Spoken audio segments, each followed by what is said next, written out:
Hi everyone, कैसे हैं आप लोग। सो गाइस, कल हमारा पेपर है for SMCF in CS professional. And इस पेपर को हमें किस तरीके से तैयार करना चाहिए और किस तरीके से हमें अपने टाइम को एलोकेट करना चाहिए लास्ट 1 डे को, वो मैं आपको इस वीडियो के थ्रू बताने जा रहा हूँ। And I am very sure कि आप लोगों ने तैयारी अच्छे से कर ली होगी।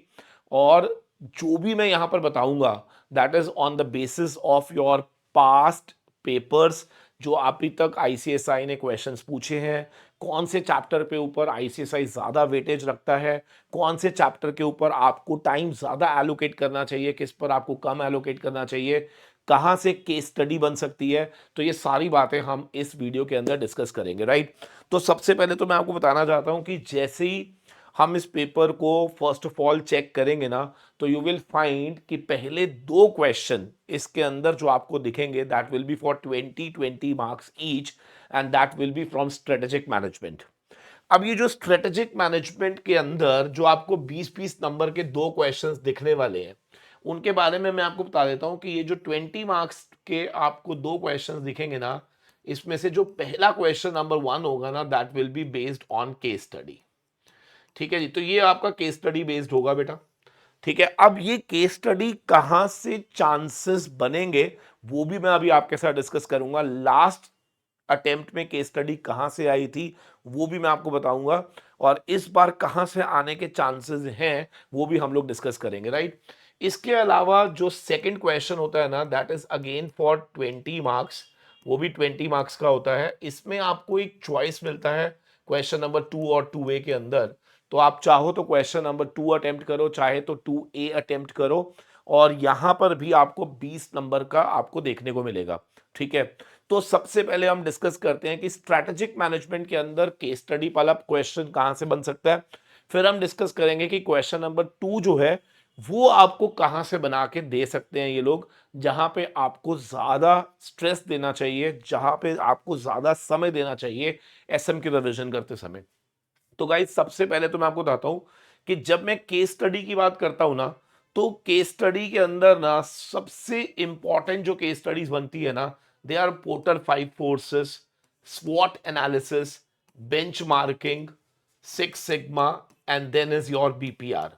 तो ये 5 अलग अलग तरह के मैंने यहाँ पे सेट्स बनाए हैं, और ये जैसे मैंने मार्किंग लिखी है ना, बिल्कुल इसी प्रायोरिटी के अंदर वी आर एक्सपेक्टिंग कि आपको केस स्टडी देखने को मिल सकती है। ठीक है, तो मेरे लिए सबसे जो फर्स्ट प्रायोरिटी है ना, that is for the porter 5 forces. और ये ऐसा क्यों मैं बोल रहा हूं, सी आपको भी मालूम है कि अभी तक सिर्फ एक अटेम्प्ट ही हुआ है आपके न्यू सिलेबस के अंदर एग्जाम को।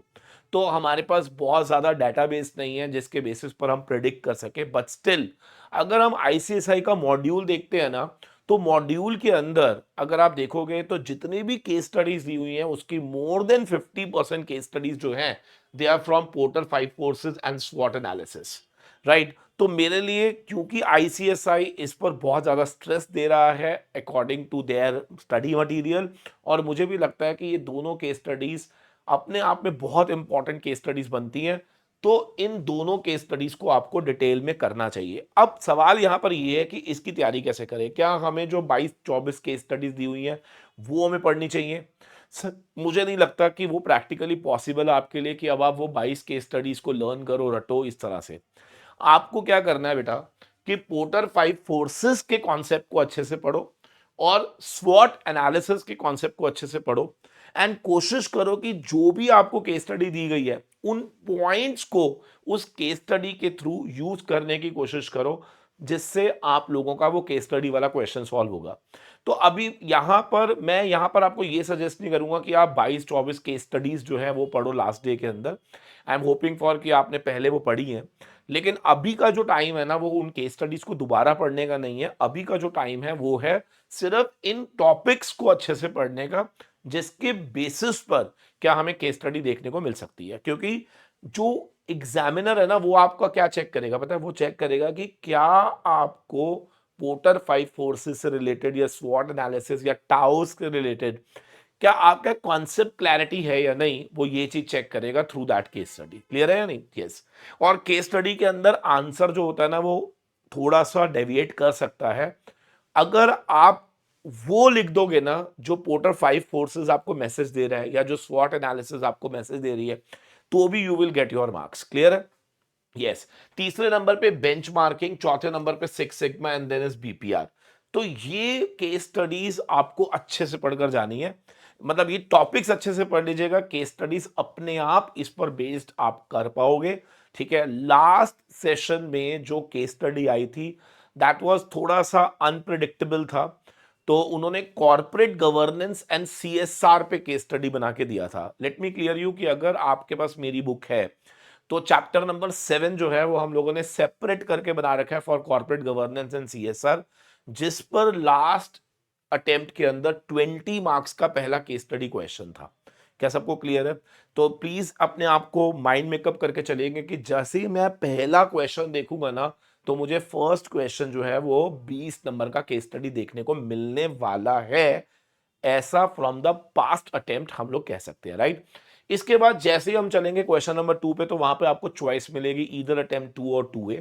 अगेन वो भी 20 नंबर का एक क्वेश्चन होगा, क्योंकि टोटल 40 मार्क्स में आपका एसएम कवर होता है। तो जो सेकंड क्वेश्चन है ना वो 2 और 2A के अंदर कवर होगा। तो आई एम होपिंग फॉर कि आप लोगों के पास वहां पे इंटरनल चॉइसेस मिल जाएंगी कि आप चाहे 2 अटेम्प्ट करो या 2A अटेम्प्ट करो। तो वहां पे आप देखना कि कौन से वाले चैप्टर्स जो हैं जो आप अच्छी तरह से कर गए हुए हो और वहां से आपको देखने को मिल रहा है। फिर भी अगर मेरे से आप पूछोगे कि sir out of the chapters given to us कौन से चैप्टर्स को आप इसको वेटेज करते हो, तो मैं आपको यहाँ पर थोड़ा सा बताना चाहता हूँ कि अगर आप अपना स्टडी मैट खोलेंगे, अगर आप मेरी बुक भी खोलेंगे, तो वहां पर you will find one chapter competitive position. ये सबसे इंपॉर्टेंट चैप्टर माना जाता है, सबसे इंपॉर्टेंट चैप्टर माना जाता है कॉम्पिटेटिव पोजीशनिंग का। अब ये कॉम्पिटेटिव पोजीशनिंग का चैप्टर जो है ना that is most most most important chapter. ठीक है? इसके अंदर आप लोगों को आर्टिफिशियल इंटेलिजेंस, फिनटेक, बिकॉज ये वो टूल्स के बारे में आपको पढ़ाता है जो एक्चुअली में आज की डेट में बहुत ज्यादा हम यूज करते हैं रियल लाइफ के अंदर। तो मेरे लिए ये चैप्टर अगर मैं बात करूं तो सब मोस्ट इंपॉर्टेंट बन जाता है।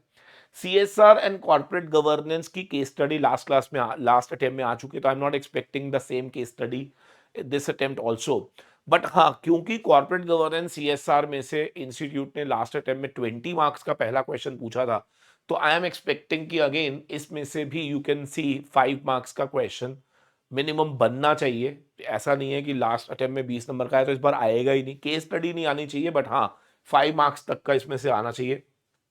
स्वॉट टाउ पोर्टर, ये मैंने आपको पहले ही बोल दिया कि जब आप केस स्टडी के पॉइंट ऑफ व्यू से पढ़ोगे तो ये 3 टॉपिक आपके अपने आप रेडीमेड हो जाएंगे तैयार।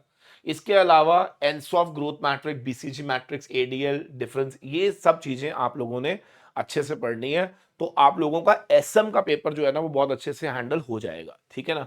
तो एसएम के पेपर के अंदर खास बात क्या है बेटा, अगर आप देखोगे ना तो हमारे पास कुछ कंटेंट इसका ऐसा है जो बहुत प्रिडिक्टेबल कंटेंट है, जहां से क्वेश्चन बन सकता है। ठीक है ना? मैंने पहले ही बोला जिन 5 चीजों को मैंने यहां पर कवर किया है ना, इन पांचों में से आपको क्वेश्चन भी मिल सकता है।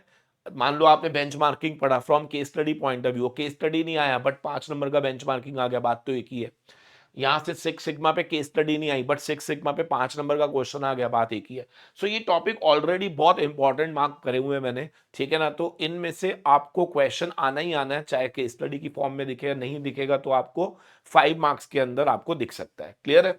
Yes sir. तो ये हमारा पार्ट जो है that will be for strategic management, जहां पर 20 नंबर की केस स्टडी और 20 नंबर का आपको 5 मार्क्स के 4 क्वेश्चन देखने को मिल जाएंगे। 2 और 2A के अंदर ऑप्शन आएगी, राइट? अब आ जाते हैं कॉर्पोरेट फाइनेंस पे। सी कॉर्पोरेट फाइनेंस का जब पेपर देखते हो ना आप, तो उसमें क्वेश्चन नंबर 3, 4, 5 एंड 6, 6 और 6A, यहां पर आपको यहां पे आपको एक चॉइस मिल जाएगा 6 और 6A के अंदर। ठीक है ना? 15 मार्क्स के 4 क्वेश्चन होंगे, 60 मार्क्स का वेटेज रहेगा। ये वाला जो क्वेश्चन है ना बेटा, पांचवा, ये प्योर प्रैक्टिकल होगा। ठीक है ना? आई एम एक्सपेक्टिंग, ठीक है, मैंने बार बार बोला वट एवर आई एम, यहाँ पे जो भी मैं बोल रहा हूं that is on the basis of their past performance. अगर ऐसा हुआ कि पांचवा क्वेश्चन प्योर प्रैक्टिकल आया, तो मैं आपको यह भी बता दूं कि मैंने प्रैक्टिकल सेशन आप लोगों के साथ अच्छे से कंडक्ट करा हुआ है, उसको अच्छे से देख लीजिएगा, देख लिया है तो अच्छे से रिवाइज कर लीजिएगा। मैं आपको बता दूं कि यहां पे आपके 15 मार्क्स जो है ना बिल्कुल 110% आप अपने सिक्योर कर सकते हो। तो प्लीज मेक श्योर कि 15 नंबर का प्रैक्टिकल आने के चांसेस हैं क्वेश्चन नंबर 5, और इसमें आप लोगों ने एक नंबर भी आपका लूज ना हो। आपकी प्रोबेबिलिटी ऑफ पासिंग काफी बढ़ जाती है जब आप इस क्वेश्चन को ग्रिप आउट कर लेते हो। क्लियर है? ठीक है।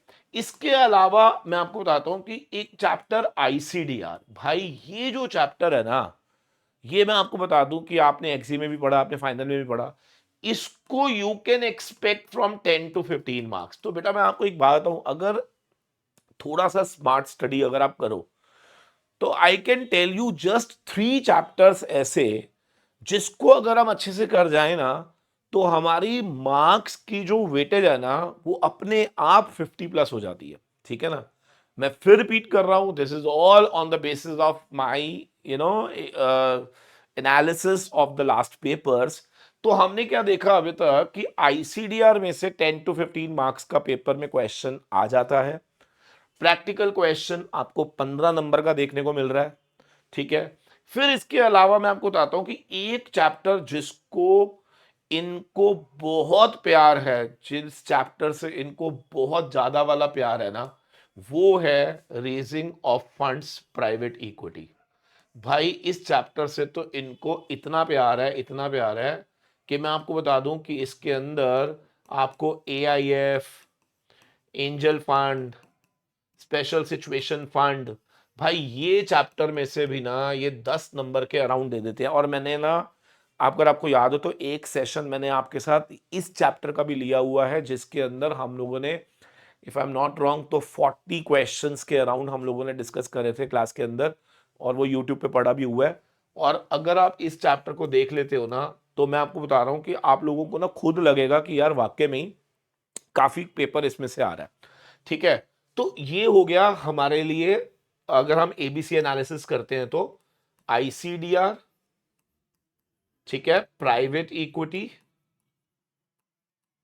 जिसमें आपने एआईएफ, एंजल फंड ये अच्छे से करना है, वीसीएफ प्राइवेट इक्विटी वाला पार्ट सारा अच्छे से करना है। ठीक है। और तीसरे नंबर पे ना आप लोगों ने एक चैप्टर मैंने अभी जो बोला आपको, दैट इज प्रैक्टिकल वाला पार्ट। सर अगर मैं आईसीएसआई के पास्ट पेपर्स देखता हूं तो मैं आपको बताऊं इसी 3 चैप्टर के आधार पे ना 40 मार्क्स पक्के हो जाते हैं भाई। थोड़ा सा ना लास्ट मोमेंट पे it is very important for us कि थोड़ा सा आप लोगों को फोकस करना है ऑन स्मार्ट स्टडी, राइट? अब बच्चा कहता है सर यार आप आईसीडीआर लिख रहे हो, कोई छोटी चीज थोड़ी ना आईसीडीआर। तो देखो अब आईसीडीआर के अंदर भी मैं आपको थोड़ा सा आसान कर देता हूँ।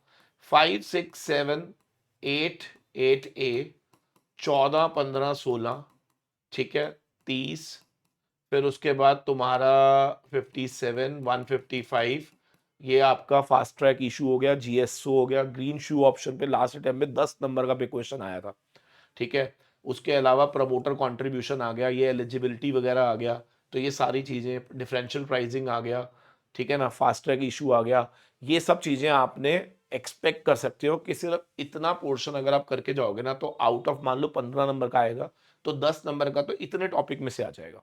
ठीक है ना? इसके अलावा 5 नंबर का you can expect from QIP भी आ सकता है, प्रेफरेंशियल, क्योंकि आईसीटीआर तो बहुत बड़ा है यार, आपको मालूम ही है। ठीक है ना? बट ये रेगुलेशंस अगर आप अच्छे से कर लेते हो ना तो आपकी प्रोबेबिलिटी है कि आईसीडीआर में 10 नंबर का तो इन रेगुलेशन में से फंस सकता है। ठीक है ना? मतलब आप करना सब कुछ है बट आपने ये थोड़ा ज्यादा बड़े अच्छे तरीके से करके जाना है, राइट? ठीक है सर। तो हमारा, अगर मैं देखूं तो ये 2 पार्ट करने पर ही ना हमारा काम बहुत हद तक इजी हो जाता है। ठीक है सर। इसके अलावा अब आईएफएससीए पे 5 नंबर का आप एक्सपेक्ट कर सकते हो। ठीक है। आपका एसबीईबी जो है, that you can expect from SBEB also for 5 marks का। ठीक है। 5 मार्क्स का क्वेश्चन एसबीईबी में से बन जाता है। नॉन फंड के अंदर आप लोगों को बोनस इशू से भी क्वेश्चन बन सकता है। ठीक है ना? तो ये सारे छोटे छोटे छोटे छोटे चैप्टर हैं जहां से you can expect somewhere around, जैसे एनबीएफसी का टॉपिक है उसमें से 5 नंबर का क्वेश्चन बन सकता है। ठीक है। और इसके अलावा यूरोज जो आपने पढ़े थे, ठीक है ना, FCCBs, FCEBs, उसमें से 5 नंबर का। तो इनको मैं कैटेगराइज थर्ड कैटेगरी में रखता हूँ, जहां पर मुझे ऐसा लगता है कि ये वो चैप्टर्स हैं जिनका वेटेज 5 नंबर से ऊपर नहीं आएगा। क्लियर है नहीं? और क्योंकि वहां पर क्वेश्चन 6 और 6A में आपको चॉइस भी बनेगा, तो कहीं ना कहीं अगर मान लो इनमें से कोई चैप्टर अगर आपका मिस भी हो जाता है तो बहुत ज़्यादा डैमेज नहीं होगा। क्लियर है? यस। ऐसे ही रीट और इनविट, ये चैप्टर बहुत बड़े हैं, लेकिन अनफॉर्चुनेटली इनको वो इज्जत नहीं मिलती एग्जाम के अंदर। ठीक है ना? तो अगेन इसकी भी जो वेटेज है वो 5 to 10 मार्क्स ही है, ज़्यादा वेटेज नहीं है इसके अंदर। ठीक है ना? 5 नंबर बहुत हद मारेगा, 10 नंबर, बट मुझे अभी भी लगता है कि 10 नंबर भी मैं ज़्यादा बोल रहा हूँ, ये 5 नंबर में सिमट जाता है। ठीक है ना? तो इसीलिए इन चैप्टर्स को थोड़ा सा आप लोगों को लीनियंट वे में, IFSCA अच्छा चैप्टर है 5 मार्क्स के अंदर, I think everybody can do this. ठीक है ना? और SBEB भी आप कर लोगे, बोनस भी कर लोगे, तो ये छोटे छोटे chapter I think we can manage, right? तो इस तरीके से आपको अपनी तैयारी करनी है, लेकिन लेकिन लेकिन पहले मैं आपको बता दूं, आप इसको एलोकेट करो अपने टाइम को कि मुझे किस तरीके से पढ़ना है। जब तक आप टाइम एलोकेशन नहीं करोगे ना, आपको समझ ही नहीं आएगी कौन सी चीज कैसे मैं पिक करूं। ठीक है? तो पहला, अगर आप कॉर्पोरेट फाइनेंस पहले कर रहे हो तो आप इंश्योर करो कि आपको सारा प्रैक्टिकल वाला पार्ट आता है, आपको ICDR पूरी तरह से अच्छे से क्लियर है, आप लोगों को AIF वाला, प्राइवेट इक्विटी वाला चैप्टर जो है वो अच्छे से क्लियर है। ये 3 चैप्टर क्लियर होने का काफ़ी हद तक आप लोगों का कॉर्पोरेट फाइनेंस जो है वो आपका बर्डन रिलीज करेगा, ये मैं आपको बता रहा हूँ। ठीक है ना? बहुत छोटे छोटे, जैसे अब ये प्रोजेक्ट इवैल्यूएशन है, अब ये चैप्टर तो बहुत बड़ा है ना, बहुत बड़ा चैप्टर है, लेकिन इसमें से 5 नंबर का ही क्वेश्चन बनता है। ठीक है ना? तो कुछ चीजें आप, मैंने अभी तक की बात हो रही है ना, अब कोई पता नहीं होता, देखो ICSI का कुछ नहीं पता कौन से चैप्टर की कहाँ वेटेज ज़्यादा कर दे, लेकिन हाँ अभी तक हमने देखा है कि फॉरेन फंडिंग इंस्टीट्यूशंस, इसमें से बहुत कम पेपर आता है, लेकिन ये ना ऑड वन चैप्टर कई बार परेशान भी करते हैं। तो जो आपको लगेगा ना कि बहुत छोटे छोटे चैप्टर हैं, 1 1 घंटे वाले चैप्टर हैं, ये चैप्टर आप जरूर पढ़ना, क्योंकि कई बार क्या होता है कि पेपर घुमाने के लिए ये अनइम्पॉर्टेंट में से दे देते हैं, लेकिन फिर भी चांस लेने वाली बात है। तो जिस बच्चे को लगता है कि यार मेरे को तो कवर ही नहीं हो रहा, मैं कल कैसे मैनेज करूंगा, तो आप इतना जरूर करके जाना, प्रोबेबिलिटी कि आपका पेपर फंसेगा। क्लियर है जी? चलो, thank you very much, God bless you all, God bless you. और आई एम होपिंग फॉर कि कल आपको पेपर बहुत अच्छे से आता होगा, और गुड न्यूज़ भी आप मुझे दोगे कि यस सर, पेपर बिल्कुल वैसा ही आया जैसे आपने बताया। Thank you.